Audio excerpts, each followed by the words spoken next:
எல்லோருக்கும் வணக்கம். எல்லாம் வல்ல இறைவனுக்கு நன்றி. நான் உங்கள் ஜோதிட ஞானி ஏஎல் சூர்யா. என்னது ஒரு கோட்டு சூட்லாம் போட்டுட்டு புரியறவங்களுக்கு புரிஞ்சா சரி. இப்ப விஜய் பாத்தீங்கன்னா ஜோதிட ரீதியா நேற்று மே 10ஆம் தேதி காலை 10:18 AM அப்போது ஆட்சி பொறுப்பை ஏற்றுக்கொண்டார். அஷ்டமி திதி.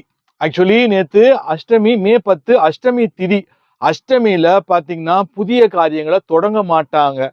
இப்போ நமக்கே ஜாதகம் பார்க்கணும், நல்ல பலன்களை சொல்லணும் அப்படின்னா விவரம் தெரிஞ்சவங்க என்ன பண்ணுவாங்க, அன்னைக்கு நாங்க பலன் கேட்க மாட்டோம், நவமி இன்னைக்கு மே 11 இன்னைக்கு தான் நாங்க கேட்போம், நல்ல காரியங்களை பணம் கொடுக்க மாட்டாங்க, தொடங்க மாட்டாங்க. ஆனா வேற வழி இல்லை. மே 9ஆம் தேதி வரைக்கும் இழுபறியா இருந்துட்டு இருந்தது இவருக்கு ஆட்சி அமைப்பதற்கு, அந்த பெரும்பான்மை கிடைக்கிறதுக்கு. அதனால வேற வழி இல்லை. மே 10 2021ஆம் ஆண்டு ஸ்டாலின் அவர்கள் பொறுப்பேற்றுக் கொண்டார் முதலமைச்சராக. அப்போ நேற்றோட 5 ஆண்டு காலம் முடிவு பெறுகின்றது. அப்படிப்பட்ட பட்சத்துல நேற்று 12 மணியோட மே 10ஆம் தேதி 12 மணிக்கு மேல பிரசிடென்ட் ஆட்சி வந்துடும், குடியரசுத் தலைவர் ஆட்சி வந்துவிடும் என்பதற்காகவே அவசரமாக பதவி ஏற்றுக்கொண்டார். இப்போ நாம கோச்சாரப்படி அந்த பதவி ஏற்ற நேரத்தை வச்சு எப்படிப்பட்ட பலன்கள் எதிர்காலத்துல இருக்கும் அப்படிங்கிறத நாம இந்த பதிவுல பார்க்க போறோம். பதவி ஏற்றுக்கொண்ட நேரம் காலை 10:18 AM. லக்னம் பாத்தீங்கன்னா என்ன லக்னம்னா மிதுன லக்னம். அப்போ லக்னத்துல யார் இருக்கான்னு கேட்டீங்களா, லக்னத்துல குரு இருக்கார். லக்னத்துல குரு பகவான் அமர்ந்து இருக்கிறார். மிதுன லக்னம் பாத்தீங்கன்னா உபய லக்னம்னு சொல்லுவோம். சரி, பாசிட்டிவான கிரக அமைப்புகள் என்னன்னு முதல்ல பார்ப்போம். லக்னத்தில் குரு அமர்ந்து சுயசாரம் வாங்கியுள்ளார், அதாவது சொந்த சாரம் வாங்கி உள்ளார். லக்னத்திலிருந்து 11ஆம் இடம் பாத்தீங்கன்னா சூரியன் உச்சமாயிருக்கு. 11ஆம் இடத்துல சூரியன் உச்சமாயிருக்கு. புதன் 11இல். நெகட்டிவான கிரக அமைப்புகள். 2ஆம் அதிபதி சந்திரன் 8இல். 6-11ற்கான செவ்வாய் 10இல் புதன் சாரம் வாங்கியிருக்காரு. புதன் 11இல் சுக்கிரன் சாரம் வாங்கியிருக்காரு. 9ல ராகு சுயசாரம் வாங்கியிருக்காரு. இந்த மிதுன லக்னத்துக்கு பாதகாதிபதி யாருன்னு பார்த்தா குரு பகவான். அதாவது சரலக்னம், ஸ்திர லக்னம், உபய லக்னம் சொல்லுவோம். இப்ப சரலக்னத்துக்கு 11ஆம் இடம் தான் பாதகாதிபதி. இப்போ ஸ்திர லக்னத்துக்கு பாத்தீங்கன்னா 9ஆம் இடம் பாதகாதிபதி. உபய லக்னத்துக்கு 7ஆம் இடம் பாதகாதிபதி. அப்படிப்பட்ட பட்சத்துல குரு பகவான் தனுசுல கனெக்ட் பண்ணோம்னா தனுசு குரு பகவான் தான் பாதகாதிபதி. சரி, பாதகம்னா என்ன பார்ப்போம். பாதகம்னா ஒண்ணும் கிடையாது. ஒரு வீட்டுல கொள்ளை நடக்குது, கொலை நடக்குது, அங்கே பாலியல் வன்கொடுமை, கற்பழிப்பு நடக்குதுன்னா எவ்வளவு பாதகமா இருக்குமோ அதுதான் பாதகாதிபதி செய்வார். அப்போ எதிர்காலத்துல இந்த அமர்ந்திருக்கக்கூடிய குரு பகவான் என்ன செய்ய போகிறார்னு பார்க்க போறோம். நாம பொதுவா குரு லக்னத்தில் இருப்பது ஆட்சியை நீட்டிக்கும். ஒருவேளை ஆதரவு அவருக்கு வாபஸ்ன்னு சொல்றாங்க. இப்போ வெளியில இருந்து ஆதரவு பாத்தீங்கன்னா சிபிஐ, சிபிஎம், விசிகா மற்றும் IUML வெளியிலிருந்து ஆதரவு தெரிவிக்கிறார்கள். சுமார் 8 பேர். இப்போ ஒருவேளை அவங்க ஆதரவு தர வாபஸ் பெறாங்க, தர தயங்குறாங்க அப்படின்னா இது பாத்தீங்கன்னா என்ன ஆகும்னா வேறொருவர் ஆதரவு தர தயாராவார்கள். அதே போல 7ஆம் அதிபதியான குரு லக்னத்தில், அதாவது சுயசாரம் வலு பெற்றால், குரு சுயசாரம் பெற்றிருக்காரு, லக்னத்துல உட்கார்ந்து இருக்காரு. அப்ப என்ன ஆகும் கேட்டீங்கன்னா கூட்டாளி கட்டுப்பாட்டில் இருக்கும் சூழ்நிலை ஏற்படும். அதனால் கூட்டாளி தான் பலமாவார். அவரை பார்த்து எப்போதும் பயப்படும் சூழல் ஏற்படும். அடுத்து 11இல் சூரியன். அரசு சார்ந்த துறைகளின் ஊழல்கள் வெட்ட வெளிச்சத்திற்கு வரும். லஞ்ச லாவண்யங்கள் வாங்க தயங்குவார்கள். அப்படி வாங்குபவர்களின் வேலை பறிபோகும். அதே போல 11இல் புதன். ஆட்சியில் கணக்கு வழக்குகள் வெட்ட வெளிச்சமாகும். டிரான்ஸ்பரன்சி உண்டாகும். நிலபுலன் துறைகளில் வளர்ச்சி ஏற்படும். செவ்வாய் 10இல் பலம் பெற்று இருப்பதால் இவ்வாட்சியில் காவல்துறை இவருக்கு பக்கபலமாய் இருக்கும். 10இல் சனி. தொழில்துறை வளர்ச்சி உண்டாகும். துப்புரவு தொழிலாளர் வளர்ச்சி, மருத்துவத்துறை வளர்ச்சி பெறும். 2ஆம் அதிபதி சந்திரன் 8இல். 8 என்பது கருவூலத்தை குறிக்கும். கருவூலம் காலி. இப்போ விஜய் என்ன சொல்லியிருக்காரு, கருவூலம் காலி, கஜானா காலி, சுமார் 10 லட்சம் கோடி கடன்னு சொல்லியிருக்காரு. அப்போ கருவூலத்தை நிரப்ப முயன்றாலும் கடினம். பொதுவான பலன் என்னன்னு பாத்தீங்கன்னா தாவேகா கட்சிக்குள் குழப்பம் உண்டாகும். அதனால் தலைவலி அவமானங்கள் நிகழும். பல இடங்களில் தாவேகா கட்சியினர் லஞ்சம் வாங்கி கையும் களவுமாக சிக்குவார்கள். அதே போல சூரியன் உச்ச சூரியன் 11 சுக்கிரம் சாரம் பெற்றிருக்கிறார். அதனால் வெளிநாடு முதலீடுகள் அதிகமாக வரும். 5-12 அதிபதி சுக்கிரன் 12 செவ்வாய் சாரம் பெற்று அமர்ந்திருப்பதால் வெளிநாடு தொடர்புகள் மேம்படும். சுக்கிரன் 12 என்பதால் இலவச வசதிகள் அதிகரிக்கும். பெண்களுக்கு ஆதாயம் உண்டு. சுக்கிரன் பார்த்தா செவ்வாய் சாரம் வாங்கி இருக்கிறதுனால மேஷம் விருச்சிக காலத்தில் பெண்கள் தொடர்பான விஷயத்தில் அரசுக்கு அவப்பெயர் உண்டாகும். சுக்கிரன் 12 மழை வெள்ளத்தால் பாதிக்கப்பட்டு ஆட்சிக்கு அவப்பெயர் உண்டாக்கும். அதனால் இப்போதே வெள்ள பாதிப்புகளை முன்கூட்டியே சரி செய்ய வேண்டும். அதே போல கேது என்பவர் மின்சாரத்துறையை குறிப்பவர். இவ்வாட்சியில் மின்சாரத்துறை சீராக செயல்படும். வெற்றி தரும் துறையாக மின்சாரத்துறை செயல்படும். அதே போல 3 கேது அமர்ந்திருப்பதால் மீடியா துறையின் ஆதரவை பெறுவார். 10 சனி செவ்வாயுடன் இணைந்திருப்பதால் மாஃபியாக்கள் வசம் அனைத்து தொழில்துறையும் செல்லும். அவர்களுக்கு அடிபணிய வேண்டி இருக்கும். அதே வேளையில் இந்த அரசு ஆட்சி செய்யும் ஒவ்வொரு நாளும் போராட்ட களமாக இருக்கும். மிகுந்த போராட்டமாக இருக்கும். ஏன்னா சனியும் செவ்வாயும் சேர்ந்து இருப்பதால் எப்ப ஆட்சி கவிழும், எப்ப வேணா கவிழலாமா அப்படிங்கிற ஒரு நிலையற்ற தன்மை இருக்கும். வேலை வாய்ப்புகள் நிரப்பப்பட்டாலும் பலர் வேலை கிடைக்கவில்லை. அரசு பணி நிரப்புதலில் முறைகேடு ஏற்படும். செவ்வாய் சனி சேர்க்கை தொடர்ச்சியான வேலை வாய்ப்பு போராட்டங்கள் நடைபெறும். அதே போல எப்படி கொரோனா வந்ததோ புதிய வைரஸ் தொற்று போன்று சுகாதார பிரச்சனை ஏற்படும். 3 கேது சுயசாரம், 9 ராகு சுயசாரம். எனவே எலக்ட்ரானிக்ஸ் துறை, ஏஐ இண்டஸ்ட்ரீஸ் போன்றவை அசுர வளர்ச்சி ஏற்பட்டு கை கொடுக்கும். லக்னத்தில் பாதகாதிபதி அமர்ந்திருப்பதால் அதனால் வெகு நாள் நீடிக்குமா இந்த அரசு என்பது கேள்விக்குரியே. அதே போல அஷ்டமி அன்று இவர்கள் கையெழுத்திட்டு இருக்கிறாங்க. அந்த சமயத்துல வேற வழி இல்லை. ஏன்னா நவமி தான் நல்ல உகந்த நாள். அதனால எப்படியோ பெரும்பான்மையை நிரூபிச்சு ஆட்சி பொறுப்புக்கு வந்துவிட்டார். இப்போது சட்டசபையில் அவர் பெரும்பான்மையை நிரூபிக்க வேண்டும். இன்னொரு கதை ஓடிக்கிட்டு இருக்கு. என்னன்னு கேட்டீங்கன்னா, இப்போ திருப்பத்தூர்ல பெரிய கருப்பன் அவர்கள் வந்தா ஒரு சீட்ல தோத்து போயிருக்காரு தாவேகா கட்சி சீனிவாச சேதுபதி கிட்ட. அப்போ அவர் கோர்ட்ல அப்பீலுக்கு போயிருக்காரு. ஒத்தி வச்சிருக்கிறாங்க. அப்படிப்பட்ட பட்சத்துல நேற்று விஜய் பாத்தீங்கன்னா திருச்சி கிழக்குல ராஜினாமா செஞ்சுட்டாரு. 108 தொகுதி ஜெயிச்சாங்க, 107.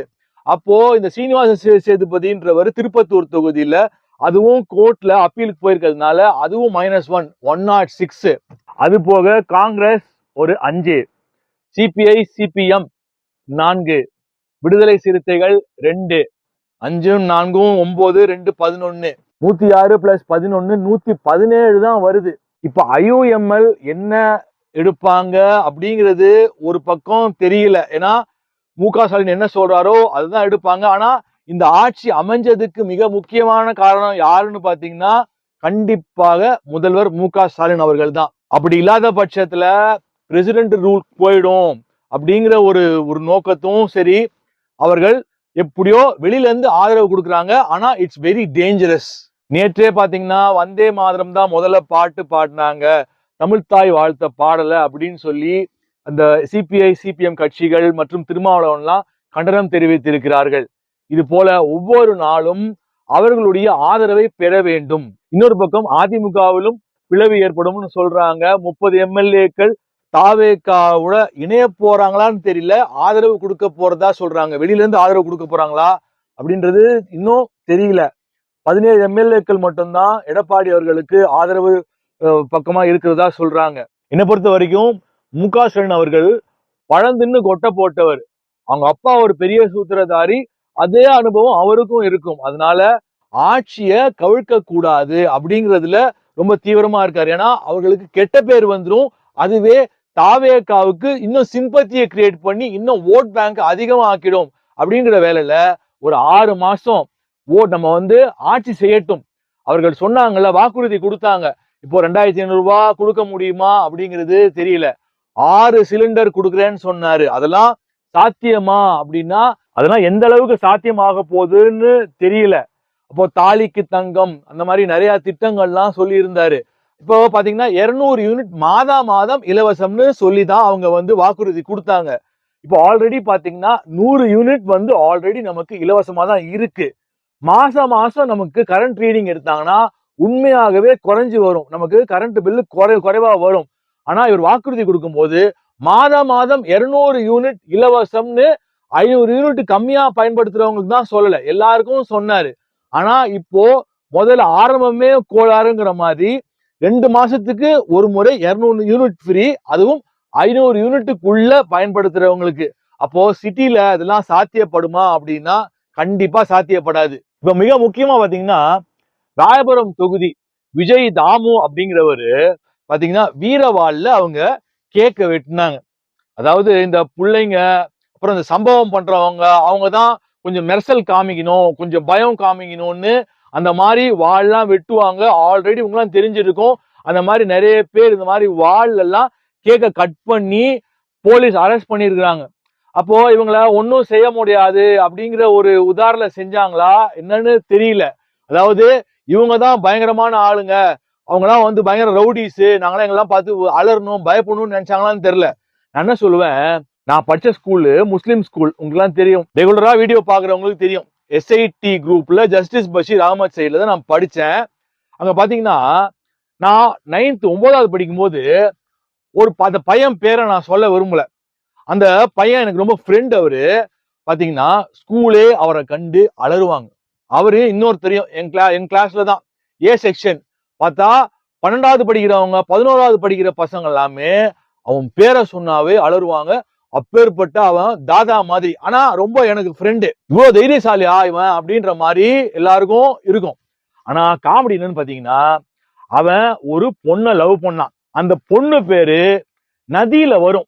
அது என்ன பேருன்னு நானே சொல்ல விரும்பல. இப்ப ஒருவேளை வீடியோ வந்து பசங்க எல்லாம் பாக்குறாங்க, பார்த்தாங்கன்னா அவனுக்கு தலைமண்டல தட்டும். இந்த தமிழ்நாட்டு நதி வராது, அந்த நார்த் சைட்ல ஒரு நதியோடைய பொண்ணு பேர் அந்த பேரு. அப்போ என் வீடு டி நகர் பஸ் ஸ்டாண்ட் பக்கத்துல தான். அப்போ ரெகுலரா வருவான். வந்துட்டு அவன் அந்த பொண்ணு பின்னாடியே போவான், பேசுவான். நானும் பாக்குறேன், பயங்கர டீப் லவ் அந்த பொண்ணு மேல, பயங்கர டீப் லவ். அந்த பொண்ணு டி நகர்ல தான் ஒரு ஸ்கூல்ல படிச்சுட்டு இருந்தது. அப்போ அவன் பேரை சொல்லி நான் ஒரு பட்ட பேர் வச்சு கூப்பிடுவேன். அப்போ ஸ்கூலே உன்னை கண்டு அலருது. இவன் பயங்கரமான அடித்தடியில வந்து பயங்கரமான ஆளு. ஆனா அந்த பொண்ணுன்னா போதும் அப்படியே பொட்டி பாம்பா சுருண்டுருவான். சரி என்னதான் நடக்குதுன்னு பார்த்தா வருஷ கணக்குல ஓடின்னு நடக்குது. இவன் வந்து வாயை திறந்து லவ் பண்றேன்னு சொல்லுவான். நானும் பாக்குறேன். ஒரு ஸ்டேஜ்ல பொறுமை எழுந்துட்டேன். டே போய் கேட்டு தொலைடா, அந்த பொண்ணை லவ் பண்ணுதான் பண்ணலன்னு கேட்டுடா பேசாம அப்படின்னு நான் சொல்றேன். இல்ல வேணாம், ஒருவேளை அவ இல்லைன்னு சொல்லிட்டானா அப்படின்னு பல வருஷம் ஓடிக்கிட்டே இருக்குது. அந்த பொண்ணு வந்துடுச்சோ அது வரைக்கும் எங்கன்னு அப்படியே தேடி பின்னாடி போவான். அந்த பொண்ணு பக்கத்துல வந்துடுச்சோ பாத்துடுச்சோ அப்படியே ஓடி ஒளிஞ்சிருவான். அப்படிதான். அதாவது இவங்கெல்லாம் செயல்ல காமிங்க, உங்களுடைய செயல்பாடுல அந்த வீர வாள்ல அந்த கேக்க வெட்டினாதான் அந்த கேக் வெட்டும்னு கிடையாது. உங்க வீரத்தெல்லாம் செயல்பாடுல நீங்க உங்க அண்ணன் கொடுத்தாருல வாக்குறுதி கொடுத்தாருல, அந்த வாக்குறுதியிலையும் மக்களை வந்து மேம்படுத்துறதுலயும் உங்களுடைய செயல்பாடுகள் இருக்கணும். இப்ப நீங்க செய்யறதுலாம் கட்சியோட பேரு அவ பேர் ஆகும். ஆல்ரெடி உங்களுக்கு கெட்ட பேர் தான். ஏதோ ஒரு அதிர்ஷ்டவசமா ஜெயிச்சிட்டீங்க. அதே மாதிரி தஞ்சாவூர் MLA தண்ணி தொட்டி தேடி வந்த கண்ணு குட்டினா அப்படின்னு ஒரு பாட்டு போட்டுட்டு பயங்கரமா பாட்டில்லாம் வச்சுட்டு பயங்கரமா ஆடுறாரு. எல்லாம் ஏன் கேமரா முன்னாடி செய்றீங்க நீங்க? அதாவது இவர்களை போன்றவர்களை கண்டிப்பாக கண்டிக்கணும். ஏன்னா மக்கள் ஏதோ ஒரு நம்பிக்கையில விஜய் ஏதோ ஒரு மாற்றத்தை ஏற்படுத்துவார்ன்ற பேர்ல அவங்க ஓட்டு போட்டிருக்காங்க. அடுத்த முறை ஓட்டு போடணும். இந்த ஆட்சியை நீடிக்குமா, எத்தனை நாள் எத்தனை மாசம்னு தெரியல. ஆனா விளையாட்டு ஆரம்பிச்சாச்சு. ஸ்டாலின் அவர்கள் வேடிக்கை பாக்குறாரு வெளியில இருந்து. பயங்கரமான சூத்திரதாரி. நீங்க எல்லாம் என்னெல்லாம் பண்ண போறீங்க? வாக்குறுதி கொடுத்துருக்கீங்க, 2500 ரூபாய் கொடுக்க போறீங்களா, கேஸ் சிலிண்டர் கொடுக்க போறீங்களா, என்னென்ன பண்ண போறீங்க அப்படிங்கிறத தூரமா இருந்து மக்களும் வேடிக்கை பார்ப்பாங்க. அதே மாதிரி ராயபுரத்துல பாத்தீங்கன்னா தாவேக்கால இந்த மாவட்ட செயலாளர் போக்சோல கைது பண்ணியிருக்கிறாங்க. இந்த மாதிரி செயல்பாடுகள்லாம் நிறைய இருக்கு. இந்த விசில் அடிக்கிறது, சீட்டி அதெல்லாம் விட்டுட்டு கிடைத்த வாய்ப்பை பயன்படுத்தி, எத்தனை நாளுன்னு தெரியல, அதை பயன்படுத்தி உங்களுடைய ப்ரூவ் பண்ண வேண்டிய நேரம். அதே மாதிரி வெள்ளை அறிக்கை கொடுக்குறேன்னு விஜய் சொன்ன உடனே அதான் புதுசு அப்படிங்கிற மாதிரி இவங்கெல்லாம் அந்த எப்படி சொல்றது விர்ச்சுவல் வேரியர்ஸ், அப்புறமா இந்த ஒரு சோசியல் மீடியாலாம் வச்சு இயங்கிட்டு இருக்காங்கல்ல, அதெல்லாம் ஒரு பெரிய பில்டப்பா கிரியேட் பண்ணிட்டு இருக்காங்க. அதெல்லாம் பாத்தீங்கன்னா திமுக ஆட்சி ஏற்ற போது பிடிஆர் பழனிவேல் தியாகராஜன் அவர்கள் ஒரு வெள்ளை அறிக்கையை சப்மிட் பண்ணாரு. அதே மாதிரி ஒவ்வொருத்தரும் இப்போ ஜெயலலிதா ஆட்சி அமைக்கும் போதும் ஆட்சி பொறுப்பு ஏற்கும் போதும் வெள்ளை அறிக்கைன்றது எல்லாருமே அதை ஏற்படுத்துவது, அது கொடுக்கறது தான். அது ஒன்றும் புதுசு கிடையாது. புதுசா நாங்க தான் பண்ணிட்டோம்னு ஒன்றும் கிடையாது. என்னை பொறுத்த வரைக்கும் என்ன நிறைய பேர் கேட்கறாங்க, என்ன சார் நீங்க ப்ரெடிக்ஷன் சொன்னீங்க விஜய் வந்துட்டாருன்னு. நல்லது, அவர் வந்துதான் அவரு மண்ணை கவனம் அப்படின்னு பிரபஞ்சம் தீர்மானிச்சிருக்குது. இந்த மக்கள் எல்லாம் பார்க்கணும், அவர் சொன்னாரு, சொல்றத என்னெல்லாம் செய்ய போறாருன்னு பார்க்கணும் அப்படின்னு பிரபஞ்சம் தீர்மானிச்சு ஒரேடியா நான் சொல்லியிருப்பேனே, தொடச்சு முற்றிலுமாக விளக்கப்படணுமா அப்படின்னு தெரியல. அதனால நானுமே அவர் ஆட்சி பொறுப்பை ஏற்றவுடன் நான் வேடிக்கை பார்க்கிறேன். இந்த பிரபஞ்சம் நடத்த போகும் விளையாட்டை வேடிக்கை பார்க்கிறேன். இவர்களால் எப்படி தமிழ்நாடு உயரப் போகின்றதா, மக்கள் அகல பார்வையாக அப்பான்னு பார்க்க போறாங்களா, ஐயையோ தெரியாதனமா ஓட்டு போட்டோமே, நம்ம தெரிஞ்சிருந்தா நம்ம போட்டிருக்கவே மாட்டோமே அப்படின்னு நினைக்க போறாங்களா அப்படிங்கிறது அவர்கள் ஆட்சி செய்யும் முறையை வைத்து மக்கள் கணித்து விடுவார்கள். இது நல்லா இருக்குது. அதாவது எல்லாரையும் இப்ப எல்லா முதல்வர்களையும் பாத்தீங்கன்னா அவங்க வேஷ்டி வெள்ளை சட்டை போட்டுதான் வருவாங்க. இவர் ஒரு ஸ்டைலா ஒரு முதல்வர் அப்படின்னு இவர் காமிக்கணும்னு நினைக்கிறாரு. அதனால அவர் எப்போ கோட்டை காட்டுறாரோ அப்பதான் நானும் கோட்டை காட்டுறதா இருக்கிறேன். எது எப்படியோ ஒரு பெரிய மாற்றம் ஏற்படணும். திமுக அதிமுக மாறி மாறி வந்துட்டு இருந்தாங்க. ஒரு மாற்றம் மக்களுக்கு கிடைத்திருக்கிறது. அது நல்ல மாற்றமா இல்லை இவர்களை விட மோசமான மாற்றமா என்பது காலம் பதில் சொல்லும். முதல்வர் விஜய்க்கு வாழ்த்துக்கள். தொடர்ந்து பேசுவோம். இந்த வீடியோ பிடிச்சிருந்தா லைக் பண்ணுங்க, ஷேர் பண்ணுங்க, கமெண்ட் பண்ணுங்க. சப்ஸ்கிரைப் பண்ணாத சப்ஸ்கிரைப் பண்ணிக்கோங்க. அப்பதான் தொடர்ச்சியா நம்ம போடக்கூடிய எல்லா வீடியோஸும் வரும். அடுத்த வீடியோ சந்திப்போம். நன்றி, வணக்கம்.